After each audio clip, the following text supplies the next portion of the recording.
এলাকাবাসী আপনারা দেখেন, এই যে পুলিশ এবং র্যাবের সাথে আমাদের প্রায় 2 ঘন্টা সংঘর্ষ হয় এবং সর্বশেষ তারা সারেন্ডার করতে বাধ্য হয় আমাদের কাছে। বরিশাল বিশ্ববিদ্যালয়ের ছাত্রদের কাছে তারা সারেন্ডার করেছে। আপনারা দেখেন এখন চলে যাচ্ছে, আমাদের উপর টিয়ার শেল নিক্ষেপ করেছে, রাবার বুলেট নিক্ষেপ করেছে। আমরা আমাদের যথাযথ চেষ্টা করে এদেরকে প্রতিহত করেছি। এখন দেখেন হিজড়ার মতো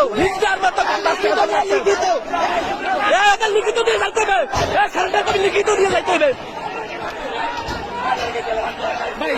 লিখিত দিতে হবে, লিখিত দিতে হবে।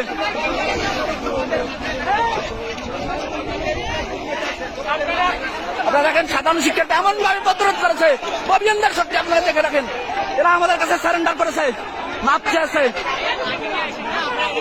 আপনাদের লিখিত দিতে হবে, তো লিখিত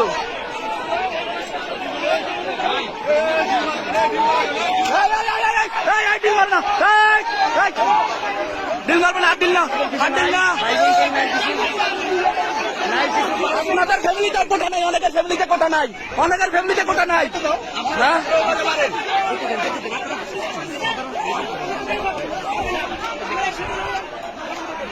দেখছেন আপনারা, এই হিজড়ার গোষ্ঠী ববিয়ানদের কাছে পরাজিত হয়ে সারেন্ডার করেছে এবং আমাদের সবাইকে ডেকে তারা স্বীকার করেছে যে আমরা আসলে চলে যাচ্ছি এবং তারা হচ্ছে ক্যাম্পাস থেকে চলে যাচ্ছে। এখন জানি না তাদের কোনো দুর্বসন্ধি আছে কিনা পরবর্তীতে। আপনারা দেখেন এই যে সবাই এবং এলাকাবাসী, বিশেষ করে বরিশাল বিশ্ববিদ্যালয় অঞ্চলের যে এলাকাবাসী, বরিশাল বিশ্ববিদ্যালয় এলাকাবাসী ডিল মারে কেন, আবার ডিল মারে কেন, আবার ডিল মারে কেন? ভাই খেয়াল রাখেন, বাইরের থেকে কেউ যেন ডিল মারতে পারে না। আপনারা দেখেন তারা চলে যাচ্ছে। এখন আমরাও মোটামুটি শান্ত। এখন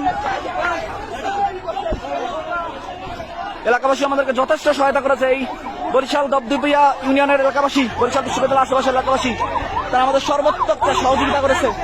তাদের কাছে আমরা আসলেই কৃতজ্ঞ। এবং এই যে র্যাব, পুলিশ, তারা আমাদের কাছে সারেন্ডার করতে বাধ্য হয়েছে। তারা কিন্তু এখন ক্যাম্পাস ছেড়ে চলে যাচ্ছে। তারা প্রায় দীর্ঘ 2 ঘন্টা টিয়ার শেল এবং রাবার বুলেট নিক্ষেপ করেছে।